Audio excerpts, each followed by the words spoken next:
주님께서 여러분과 함께 요한이 전한 거룩한 복음입니다. 그때 예수님께서 길을 가시다가 태어나면서부터 눈먼 사람을 보셨다. 제자들이 예수님께 물었다.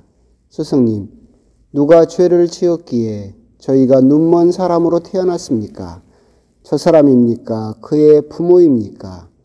예수님께서 대답하셨다. 저 사람이 죄를 지은 것도 아니고 그 부모가 죄를 지은 것도 아니다. 하느님의 일이 저 사람에게서 드러나려고 그리 된 것이다. 예수님께서는 땅에 침을 뱉고 그것으로 진흙을 캐어 그 사람의 눈에 바르신 다음 실로암 못으로 가서 씻어라 하고 그에게 이르셨다. 실로암은 파견된 이라고 번역되는 말이다. 그가 가서 씻고 앞을 보게 되어 돌아왔다. 이웃 사람들이 그리고 그가 전에 거지였던 것을 보아온 이들이 말하였다. 저 사람은 앉아서 구걸하던 이가 아닌가? 어떤 이들은 그 사람이요 하고 또 어떤 이들은 아니요 그와 닮은 사람이요 하였다. 그 사람은 내가 바로 그 사람입니다 하고 말하였다.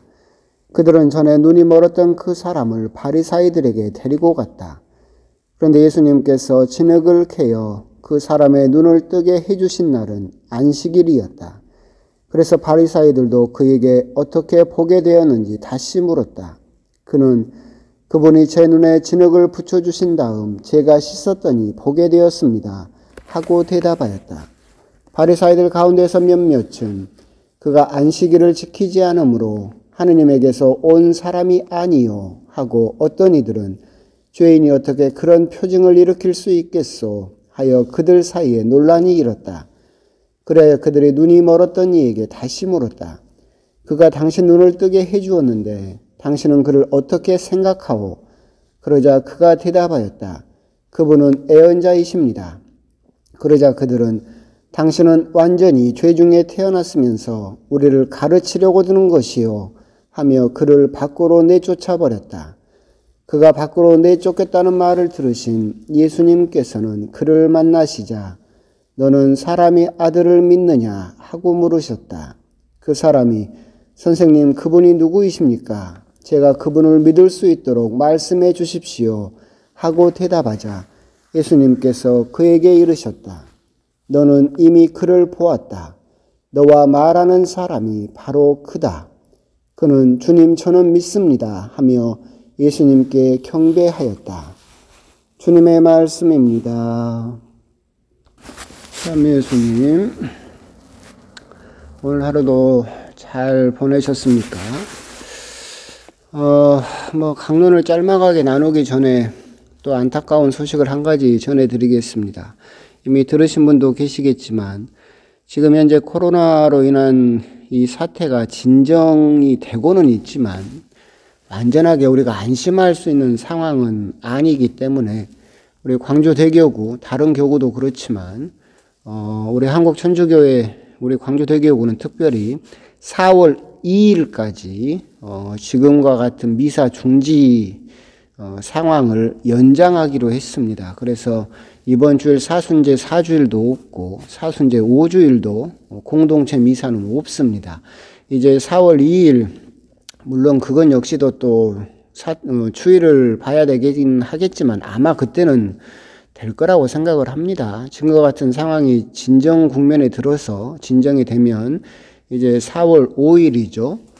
그러면 주님 순환 성지주일인데 그때는 이제 우리가 다 함께 모여서 예수님에게 빨마가지를 흔들면서 환호할 수 있는 주님 순환 성지주일로 우리들이 다시 모여서 미사를 드릴 수 있을 것 같습니다. 그래서 이 강론을 들으신 분들께서는 광주대교구 특히 또 우리 진도 성당은 주교님 명에 따라서 4월 2일까지 미사가 본당에서 이루어지지 않는다라고 하는 걸 기억하시고 지금처럼 개인적으로 기도, 성경, 그리고 선행, 그리고 특별히 묵주기도를 드리면서 이 개인적으로 사순시기를 또 잘 지내시고 또 잘 보내셔서 또 기쁘게 주님 순환 성지주일부터 함께 또 만나시면 되겠습니다.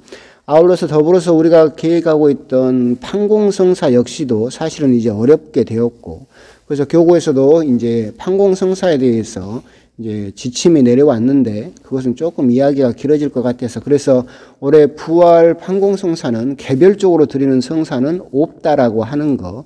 하지만 이 기간이 연장이 되어서 3일째 대축일 6월 5일인가요? 그때까지는 이제 개별적으로 언제든지 시간을 내서 보셔야 된다라는 것이 지침이긴 한데, 자세한 사항은 제가 나중에 여러분을 만나게 되면 그때 차근차근 이제 설명을 드리도록 하겠습니다. 오늘 복음은 예수님께서 소경을 고쳐주시는 부분이죠. 앞을 못 보던 사람을 고쳐주셨지만 실제로 앞을 보지 못하는 사람들은 자기가 잘 보고 있다고 자랑하던 바리사이파 사람들이 오히려 예수님을 알아보지 못하고 빛을 보지 못하는, 오히려 소경보다도 더 어둠 속에 살고 있던 사람들이었고, 그렇기 때문에 그 사람들은 결국 그 값을 치르게 될 것이다라고 하는, 결국 자기들이 보고 있다고 하는 사람은 보지 못하는 사람이었고, 실질적으로 보지 못하던 사람들이 예수님을 알아보고 주님이라고 부르면서 예수님을 믿게 되었다라고 하는 이야기가 오늘 복음에서 봉독이 되었습니다. 앞부분에서 이제 재밌는 부분은 이제 그런 부분이겠죠. 소경을 보고 제자들이 물어보죠. 저 사람이 앞을 못 보는 것은 저 사람 죄 때문입니까? 그 부모 죄 때문입니까? 누구 탓입니까? 라고 물어보죠. 이스라엘 사람들도 그렇게 생각을 했어요. 어떤 고통이나 불행이나 이런 것들이 닥치게 되면 이제 누군가가 죄를 지어서 그 값을 치르는 것이고, 그렇기 때문에 태어나면서부터 소경이었기 때문에 그것이 부모 탓이냐 아니면 저 사람이 뭔가 알지 못하는 죄를 지었기 때문에 태어날 때부터 소경으로 태어난 것이냐, 누구 탓이냐라고 그렇게 예수님에게 물어보고 있죠. 고통에 대해서 이렇게 마주하는 부분은 사실은 우리 역시도 비슷하죠. 우리 역시도 뭔가 이렇게 고통스러운 일이 생기거나 힘든 일이 생기고 또 어떻게 보면 굉장히 불행한 일이 생겼을 때 우리 역시도 똑같이 묻죠. 내가 뭘 잘못했기에, 또는 내가 잘못한 것도 찾을 수가 없고 그냥 하게 되면 이제 조상 탓을 하죠. 조상 탓을 하기도 하고, 이렇게 누구 탓을 하다가 정 없으면 묘자리 탓까지 하죠. 묘를 잘못 써서 그렇다. 하여튼 누군가에게 탓을 돌리고 그 고통의 원인을 거기에서 찾아내려고 하는 것이 이스라엘 사람이나 우리 한국 사람이나 비슷한 면은 그것이죠. 도대체 누구 때문에, 누구 탓으로 이 고통이 나에게 왔는가라고 하는 것이 사실은 우리들에겐 큰 질문일 수도 있을 겁니다. 여기 이런 질문에 대해서 예수님께서도 이야기하시죠. 그것은 그 누구의 탓도 아니다. 저 사람이 태어나면서부터 소경으로 태어나고 고통을 받고 있는 것은 누구 탓이 아니라 저 사람을 통해서 하느님의 영광이 드러나게 하기 위해서 저 사람이 저런 고통을 받고 있는 것이다 라고 하는 겁니다. 우리들은 고통 앞에서 누군가의 탓을 찾고 누구의 원인을 찾으려고 하지만 예수님께서는 고통에 대해서 사실은 다른 대답을 하고 계시죠. 그 고통을 통해서 하느님의 영광을 드러내려고 하고 있는 것이다 라는 새로운 고통에 대한 새로운 시각을 우리들에게 주고 계십니다. 얼마 전에 이제 제가 봤던 그런 글이 있었죠. 거기에 그렇게 적어져 있더라고요. 보시오, 그대가 지금 그렇게 고통스러운 것은 그대가 죄를 많이 지었기 때문이 아니라 그대가 나를 많이 닮았기 때문이네. 이렇게 예수님께서 건네시는 십자가의 한 길에 대목을 한번 봤었는데, 내가 그렇게 많은 고통을 받고 있는 것은 내가 죄를 많이 지었기 때문이 아니라 내가 예수님을 많이 닮았기 때문이다라는 그 문구에서 제가 참 많은 부분을 또한 묵상할 수 있었습니다. 그리고 우리는 고통에 닥치면 이렇게 제자들처럼 또는 이스라엘 사람들처럼 내가 뭔 죄를 많이 지어서 또는 전생까지 들먹이기도 하고 조상 탓을 하기도 하고 묘자리 탓을 하기도 하지만, 사실 예수님께서 우리들에게 해주시는 대답은 그 고통 자체가 의미가 있는 것은 아니고 그 그 고통을 통해서 하느님의 영광이 드러나게 되는 거, 그리고 그것이 사실은 예수님을 더 많이 닮아가는 방법이기 때문에 그렇다라고 하는 점을 우리들에게 어떻게 보면 힘든 일이지만 생각해 보도록 하고 있죠. 사도 바오로 역시도 이 고통에 대해서 이야기를 했습니다. 사도 바오로가 고통에 대해서 뭐라고 이야기를 했느냐면 그리스도의 남은 고난을 우리 몸으로 직접 채우고 있습니다 라고 이야기를 했어요. 그러니까 고통이 누구 탓이 아니라 지금 내가 당하고 있는 이 고통이 예수님께서 미처 겪어보지 못했던 그 고통을 내가 지금 채워나가고 있다라는 뜻이에요. 예수님께서는 그 당시에 십자가라는 가장 비참하고 처참하게 이제 죽임을 당하셨지만 사실 예수님께서 결혼도 안 하셨잖아요. 그러니까 부부간에 일어나는 고통, 갈등 이런 거 겪어보지 못하셨을 거예요. 근데 여러분들은 결혼을 해서 부부간에 겪는 고통, 갈등 이것들은 예수님이 겪어보지 못했던 것을 겪고 있는 것이죠. 예수님은 자녀도 갖지 못하셨잖아요. 그러니까 애들이 부모님 속썩이는 거 이거 예수님은 겪어보지 못했을 거예요. 그런데 여러분들은 자녀를 통해서 예수님이 겪어보지 못했던 그 고통을 여러분이 대신 채우고 있죠. 예수님은 일찍 돌아가셨기 때문에 늙어서 다리가 아프고 잘 안 걸어지고 걷지도 못하는 고통, 노쇠화된 육체에 대한 고통도 예수님은 겪어보지 못하셨죠. 근데 여러분들은 이제 노쇠한 육체를 통해서 비록 아프고 너무나 힘이 들지만 그 고통을 예수님은 안 겪어봤기 때문에 여러분이 대신 예수님의 고통을 겪어주고 있다라고 사도 바오로는 고통에 대해서 새로운 이렇게 길을 보여주기도 했죠. 우리들이 고통에 대해서 그게 왜 누구 때문에라는 정확한 대답은 우리들은 찾을 수 없을 거예요. 근데 이렇게 오늘 앞부분에 나온 것처럼 저 사람이 죄를 지어서 아니면 부모 탓인가 조상 탓인가 묘자리 탓인가 전생 탓인가 이렇게 누군가에게 탓을 돌려서 원망하는 그런 방법을 찾을 것이 아니라 그 고통에 짓눌리지 않고 그 고통을 통해서 우리가 하느님께 다다를 수 있는 새로운 그 길을 발견할 수 있는 것, 사도 바오로가 이야기를 했듯이 우리가 예수님을 많이 닮았기 때문에 그 고통을 겪고 있다라고 누군가 이야기를 했듯이 우리들은 그 고통에 대해서 누구 탓이 아니라 새로운 그 신앙의 길, 신앙으로서 믿음으로서 해석하는 그런 또 해석의 새로운 길을 우리가 곰곰이 또 묵상을 해볼 필요가 있겠다라는 첫 부분의 이야기입니다. 뒷부분은 이제 소경이 눈을 뜨고 앞을 보게 되는 이야기가 이제 나오게 되죠. 오늘 복음은 짧게 봉독을 했지만 사실은 깁니다. 여러분께서도 한번 쭉 보셨으면 좋겠고 하여튼 태어나면서부터 소경이었던 사람을 눈을 뜨게 해주십니다. 근데 이런 모습을 곰곰이 보고 있으면 우리가 생각할 수 있는 부분이 우리의 삶도 사실은 평생 눈을 뜨는 삶이죠. 태어나서 눈을 뜨고 부모님 얼굴을 보고 그죠? 이제 세상을 이렇게 알아보기 시작하죠. 그러다가 학교에 가게 되면 우리가 보통 말하기를 글눈이 띈다 그러죠. 사춘기가 되면 이성의 눈을 뜨게 되고 또는 학문의 눈을 뜬다고도 그렇고 돈의 눈을 뜬다고도 그렇고 세상 뭐 돌아가는 그런 것에 눈을 뜬다고도 그렇고 하여튼 우리들은 살면서 평생 눈을 뜬다라고 이야기를 하면서 그 눈을 뜨는 과정들이 쌓이는 것이 우리 삶의 모습이지 않을까. 그러다가 우리들이 눈을 감는다라고 한다면 그것은 뭡니까?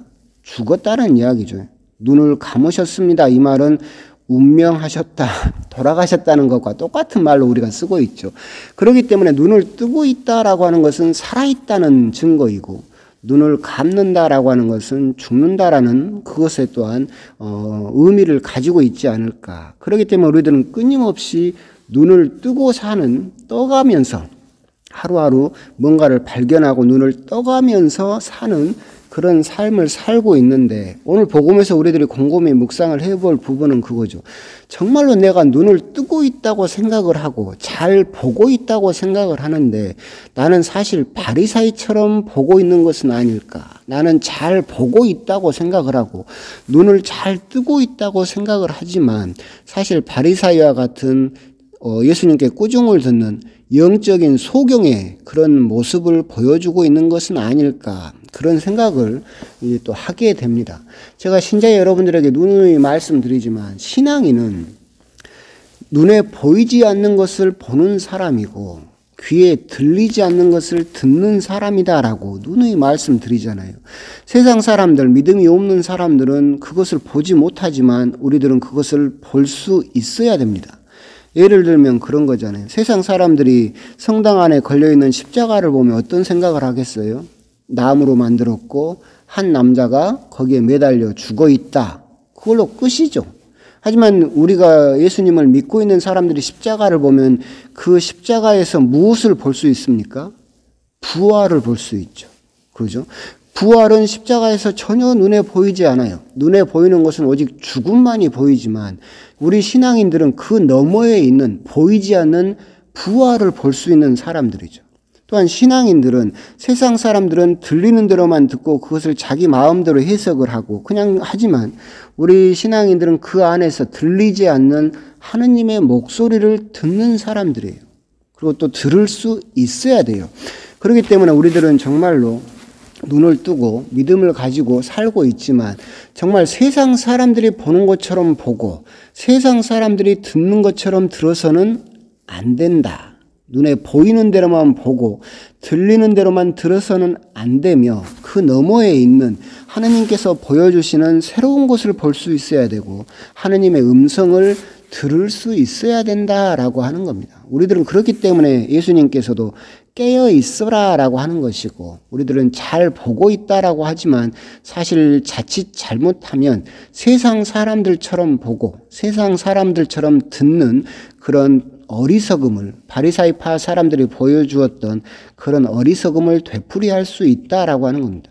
저는 이런 부분을 이제 이야기하면서 마음 아픈 이야기지만 세월호 이야기를 하고 싶어요. 정말로 마음 아픈 그 일이 벌어졌을 때 여러분도 많이 봤잖아요. 세월호 구조하는데 들어가는 비용이 어쩌고 저쩌고, 세월호를 인양하는데 우리 세금이 얼마가 들어가고 그걸 끄집어내니 많이 그런 이야기를 하잖아요. 그것은 세상 사람들이 바라보는 눈이죠. 그럼 신앙인도 거기에 똑같이 바라봐야 되느냐? 결코 아니죠.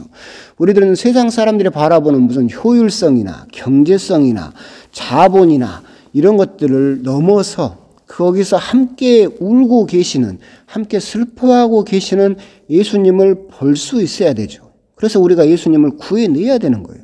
똑같아요. 엊그제도 그런 또 비슷한 일이 있었는데 해외에서, 이태리에서 코로나로 인해서 사람들이 귀국을 하고 싶어 해요. 그래서 비행기 2대를 보내서 우리나라 국민을 데려오겠다라고 하더라고요.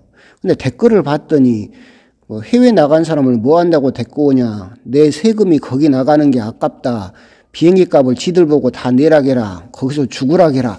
이런 엄청난 댓글들을 봤어요. 정말로 그게 맞는 말인가? 우리들은 신문 기사도 대충 그런 식으로 나왔던데 그게 정말로 하느님의 눈으로 바라보는 시각일까요? 그게 정말 예수님은 그렇게 바라봤을까요? 결코 아닐 겁니다. 우리들은 세상 사람들이 바라보는 것처럼 바라보면 안 되죠. 솔직히 말해서 그렇게 데려온 것이 세금이 얼마가 쓰였느니 어쩌느니 세금 아깝다 그런다라고 하는 사람들, 왜 4대강 때는 가만히 있었대요? 4대강 때다 수십조를 쏟아붓는 우리 세금이 들어가서 그렇게 일이 벌어졌는데 그때는 가만히 있다가 우리 국민 구해오자고 비행기 보내는 데다가 세금을 쓰지 말라느니 거기서 죽으라느니 이런 엄청난 말들을 하고 있는 그 모습을 보면서 우리 역시도 정말 자칫 잘못하면 이 언론이라든가 세상 사람들이라든가 그냥 돈, 자본주의, 효율성, 경제성 이런 것만 따지면서 인간의 생명을 경시하고 인간에 대한 존중이 사라져버리는 눈으로 세상을 바라볼 수 있게 되어버린다는 거죠. 우리들이 방심하고 기도하지 않고 자칫 하느님을 바라보던 그 눈을 감아버리면 우리들은 정말로 그 무서운 세상의 눈으로 사람들을 바라보게 되면 이 세상 사람들을 생명으로 보지 못하고 그냥 돈으로만 보게 되는 그런, 어떻게 보면 정말로 감추어진 눈도 아니고 완전히 굳어져 버린 눈, 꽉 닫혀버린 눈으로 그렇게 또한 사람들을 바라보는 어리석음을 또한 저지를 수 있지 않을까. 오늘 복음을 통해서 후반부에서 정말로 태어나면서부터 빛을 보지 못했던 그 소경에게 빛 자체이신 예수님께서 빛을 주면서 내가 바로 그 사람이다. 내가 바로 사람의 아들이자 빛이다 라고 하시면서 당신을 보여주셨을 때 주님 믿습니다 라고 하면서 그 빛을 올바로 바라봤던 소경. 하지만 예수님을 정말로 알지 못하고 보지 못하고 그저 안식일에 사람을 고쳐주었다라는 그 법 규정, 거기에 매달려서 그냥 사람의 생명, 소경이었던 사람이 빛을 찾아서 온전하게 치유받았다는 그 기쁨, 이 환희를 보지 못하고 그냥 법 규정 그 한 구절에 매달려서 결국 예수님을 죽이기로 작정을 하는 그 사람들, 바리사이파 사람들을 보면서 우리 역시도 정말로 그 자칫 잘못하면 정말 세상 사람의 눈으로만 보고 세상 사람의 귀로만 듣게 되면 정말로 우리 신앙인도 정말로 큰 잘못을 저지를 수 있게 될 것이다. 그렇기 때문에 우리들은 정말로 기도를 하면서 정말로 예수님을 바라보는 눈, 정말로 우리가 뜨고 있다라고 하는 눈은 어렵지만 그런 눈이죠. 세상을 바라보거나 사람을 바라볼 때 예수님의 눈으로 볼 수 있느냐, 이 상황을 예수님께서는 어떻게 보시겠느냐, 이것을 생각할 수 있다라고 한다면 우리들의 눈에 깍지가 앉는 그런 부분은 또한 없어지지 않을까라는 생각이 듭니다. 정말로 이런 과정들을 보면서 눈을 뜨고서도 눈이 멀어버린 사람들, 돈에 눈이 멀어버린 사람들, 편협된 생각의 눈이 먼 태극기 부대라든가 정광훈 목사라든가 어둠의 눈이 먼 신천지 신자들이라든가 또는 스마트폰에 눈이 멀고 이렇게 많은 눈이 멀어 있는 이 세상 안에서 정말 우리 신자 여러분들은 정말로 올바른 시각으로 예수님의 눈으로 세상을 바라보고 사람을 바라볼 수 있는 참된 눈을 뜬 그런 신자 여러분들이 되셨으면 좋겠다라는 그런 말씀을 드리고 싶습니다. 오늘 이제 사순제 4주일 앞부분에서는 고통에 대해서 뒷부분에서는 눈을 뜬다는 것에 대해서 한번 또 곰곰이 묵상을 해보시면서 사순 4주일 또 거룩하고 기쁘게 또 보내셨으면 좋겠습니다. 강복 드리겠습니다. 주님께서 여러분과 함께 전능하신 천주 성부와 성자와 성령께서는 이 강론을 듣는 모든 신자들에게 강복하시고 은총을 베푸시어 길이 머물게 하소서. 아멘. 성부와 성자와 성령의 이름으로 아멘.